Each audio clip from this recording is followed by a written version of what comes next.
Stop buying the Range Rover just because your neighbor has one. Seriously.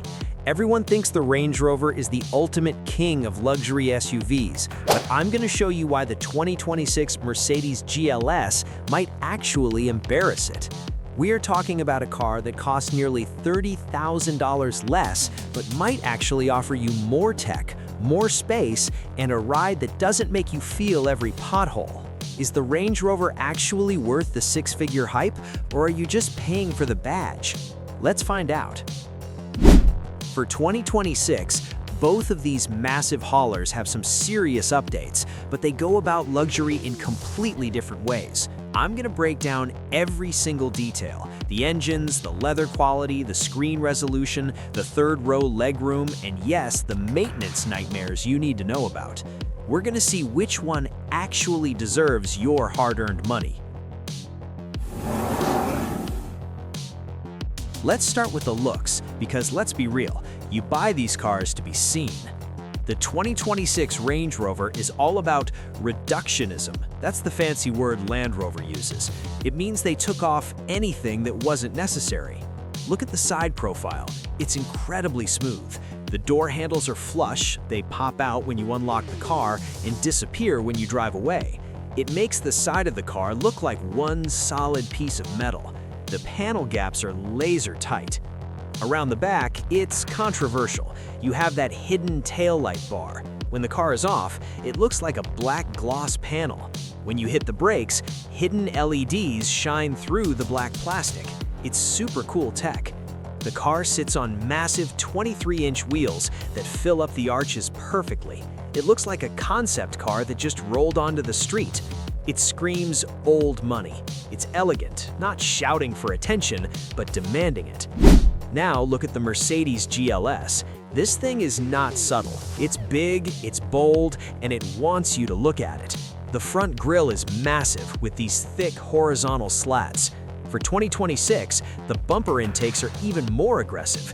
It looks muscular, like a bodybuilder in a tuxedo. While the Range Rover is smooth and rounded, the GLS has creases and lines. It looks a bit more traditional, a bit more like a tank. It's about 205 inches long, which is huge, but the Range Rover long wheelbase actually beats it at around 207 inches. One detail you have to notice on the GLS is the lighting. Mercedes uses what they call digital light. These aren't just headlights, they're projectors. Each headlight has over 1 million micro mirrors. If you are driving at night and there is construction, the car can actually project a warning symbol onto the road in front of you. That is wild technology. The Range Rover has pixel LEDs, which are great, masking out oncoming cars so you don't blind them, but the Mercedes lighting tech feels a generation ahead. But purely on curb appeal, the Range Rover wins. It just looks more expensive. The GLS looks like a really nice family hauler. The Range Rover looks like something a movie star steps out of. If your main goal is to impress the valet at the hotel, the Range Rover takes the point here. Pop the hoods. This is where things get interesting because the numbers don't lie. Let's start with the Mercedes. Most people buy the GLS 450. It comes with a 3-liter inline 6-cylinder engine. It's got a turbocharger, but it also has a mild hybrid system called EQ Boost. Basically, there's a small electric motor sandwiched between the engine and the transmission. The specs? You get 375 horsepower and 369 pound-feet of torque. That little electric motor adds a burst of power when you first step on the gas, so there's zero lag. It does 0 to 60 in about 5.8 seconds. That is fast for a giant school bus. If you step up to the GLS 580, which is the real competitor to the big Range Rover, you get a 4.0-liter twin-turbo V8. That pushes out 510 horsepower and 538 pound-feet of torque. That thing moves. It hits 60 miles per hour in 4.7 seconds. Now the Range Rover, the base engine in the SE model is the P400. It's also a 3-liter inline 6-cylinder, very similar to the Mercedes, but it makes more power, 395 horsepower and 406 pound-feet of torque. So base versus base model, the Range Rover is actually stronger.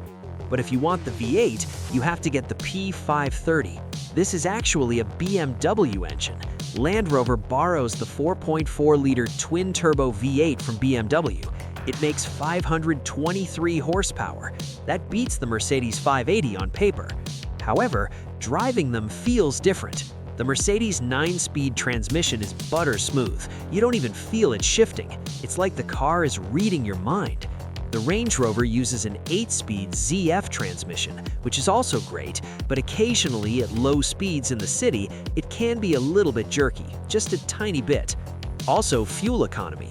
Neither of these are saving the planet. You're gonna get maybe 19 or 20 miles per gallon on the highway if you're lucky. But the Mercedes mild hybrid system is slightly more efficient in stop-and-go city traffic. The engine shuts off and turns on so smoothly you don't even notice it. In the Range Rover, you feel a little shudder when the engine restarts at a red light. When you're paying over 100 grand, those little vibrations matter. Towing? They're neck and neck. The Range Rover can tow about 8,200 pounds. The GLS is rated for 7,700 pounds. So if you have a massive boat, the Range Rover has a slight edge. But for most people, both are overkill. Open the heavy door of the Range Rover and you are hit with the smell of leather. Seriously, Land Rover uses this semi-aniline leather that smells like a high-end Italian shoe store. The design inside is very clean, minimalist. They got rid of almost all the physical buttons. You have this floating 13.1-inch curved glass screen in the middle, and below it you have, well, nothing, just wood and leather. The seats are like armchairs. They are wide, soft, and you sit on them rather than in them. This is what they call the command driving position. You sit very high up. The window line is low, so you have incredible visibility. You feel like the captain of a ship.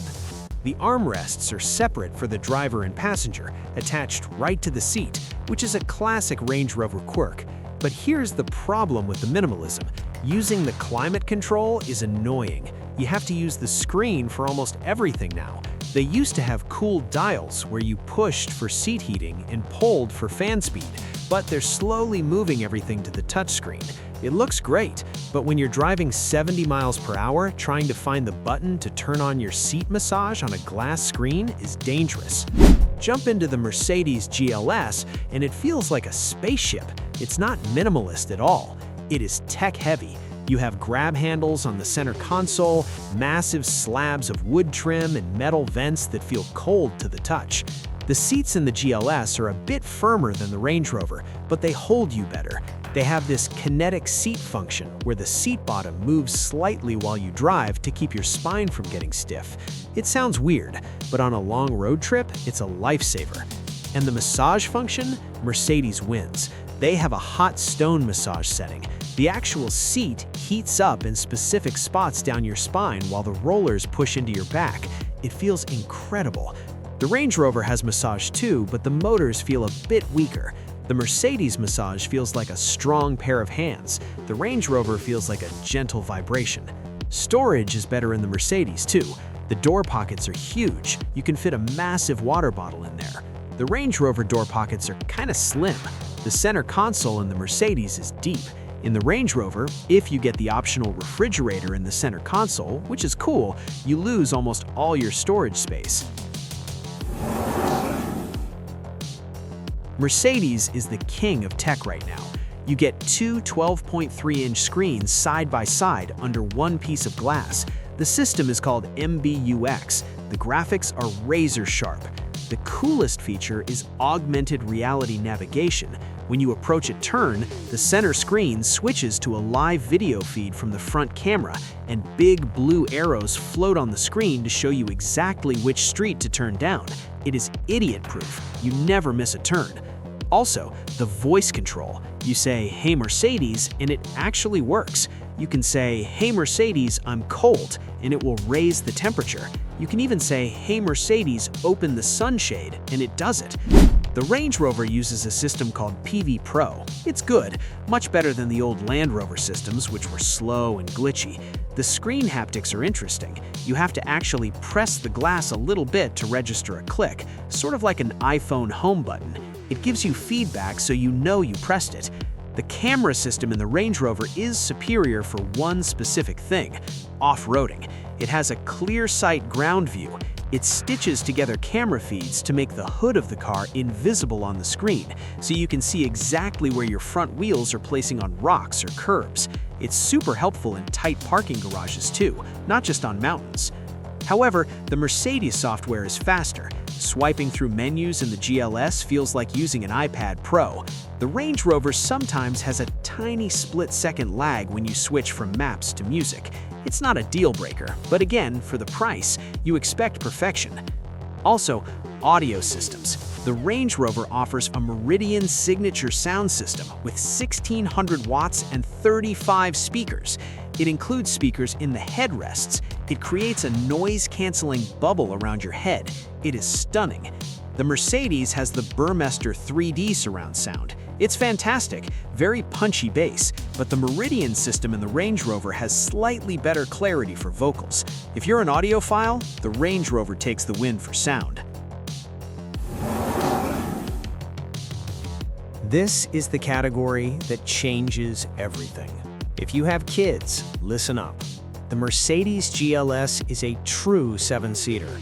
I'm an adult, about 5'10", and I can fit in the third row of the GLS comfortably. My knees are not touching the seat in front. My head is not hitting the roof. You also get USB-C ports back there in your own cup holders. A full-sized adult can ride in the back of a GLS for a 2-hour trip and not hate you. Getting into the third row is easy too. You press a button on the second row seat and it electrically folds and slides forward. It takes a few seconds, which can be annoying when it's raining, but the opening is big. Now the Range Rover. If you buy the standard wheelbase, SWB, you cannot get a third row. It is a 5-seater only. If you want 7 seats, you have to buy the long wheelbase, LWB model. But here is the shocker. Even in the long wheelbase Range Rover, the third row is tight. The floor is high, so your knees are up by your chest. It's okay for kids, but adults will struggle back there. The GLS manages the space much better. However, if you don't care about the third row, the second row of the Range Rover is better. If you get the executive class rear seats, you get a center console that deploys wildly with a motorized motion. You have an 8-inch touchscreen in the armrest to control everything. The seats recline way back. It feels like a private jet. The GLS second row is nice. You can get captain's chairs, but it doesn't have that same limousine feel as the Range Rover. The Range Rover is designed to be driven in. The GLS is designed to be the family bus. The Mercedes GLS has a secret weapon called E-Active Body Control. It's an option, but you have to get it. The car uses cameras to scan the road surface ahead. If it sees a bump, it tells the suspension to soften up before you hit it. It effectively deletes potholes. You see the bump, you brace for impact, and then nothing. The car just floats over it. It also has a curve mode, where the car leans into corners like a motorcycle to stop you from sliding around in your seat. It is magical. The Range Rover drives differently. It is heavy and it feels heavy. It has rear-wheel steering, which is standard on all models now. This is a game changer. The rear wheels turn in the opposite direction to the front wheels at low speeds. It makes this massive truck turn as tight as a little hatchback. Parking the Range Rover is actually easier than parking the GLS because of this. On the highway, the Range Rover is quieter. The road noise isolation is top tier. It's like an isolation chamber. The GLS has a little bit of wind noise around the big side mirrors at high speeds. But off-road, it's not even a competition.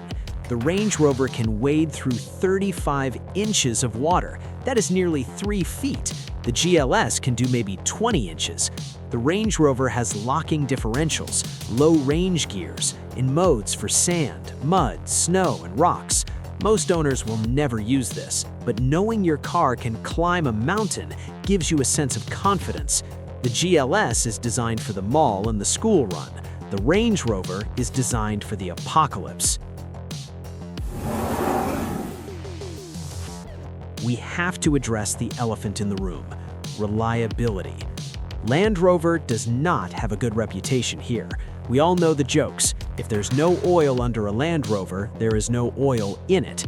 While the new Range Rover feels better built than the old ones, electronic glitches are still common. Screen freezing, sensors failing, air suspension errors. These are things owners deal with. And when things break, parts are expensive and can take weeks to arrive. Mercedes is generally more reliable, but not perfect. The 48-volt mild hybrid battery system in the GLS had some issues in the early years, 2020, 2021, where cars wouldn't start. They have mostly fixed this for 2026, but it's complex technology. There is a lot to go wrong in both cars. However, if you plan to keep the car for 5 or 6 years, the Mercedes powertrain is historically more robust than the Land Rovers. The maintenance cost on the Mercedes will be high. Service A and Service B can cost $500 to $1,000, but the Range Rover bills can be eye-watering. We are talking $2,000 for routine brake jobs. If you're leasing for 3 years, reliability doesn't matter much. But if you are buying to own, the Mercedes is the safer bet. The Range Rover is a car you date. The Mercedes is a car you marry. Here is the final nail in the coffin for some of you.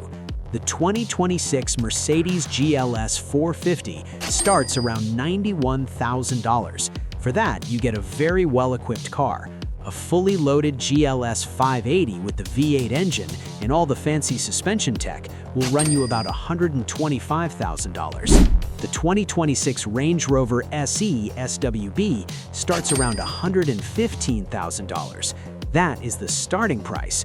By the time you add the better leather, the bigger wheels, and the technology packages that are standard on the Mercedes, you're looking at $140,000 easily. If you want the V8 autobiography trim, you're looking at $170,000 to $180,000. Is the Range Rover $50,000 more than a GLS? Objectively, no. You're paying a Range Rover tax. You're paying for the image. The GLS 580 gives you V8 power, more third-row space, and better suspension tech for $40,000 less than a comparable Range Rover. So, here is the verdict. If you want the best car, the one with the most usable space, the smartest technology, the best third row for your family, and the better value for money, you buy the Mercedes GLS. It does everything the Range Rover does, but it's more practical and easier to live with every day. It's the smart choice. But car buying isn't always smart. It's emotional, and the Range Rover makes you feel something the Mercedes doesn't. When you walk up to the Range Rover, it feels special. It feels like an occasion. The interior is more relaxing, the styling is more iconic, and the badge carries more weight. If you have unlimited money and you don't need to put adults in the third row, the Range Rover is the ultimate flex. It is the king of the road. But for everyone else living in the real world who actually needs a functional high-tech family hauler, the Mercedes GLS is the winner of this comparison. The Range Rover is a piece of jewelry, the GLS is a precision tool. Personally, I'd save the $40,000, buy the GLS 580, and use the leftover cash to buy a fun weekend sports car. That is the winning move. Watch this video next to see why the BMW X7 might actually be better than both of these.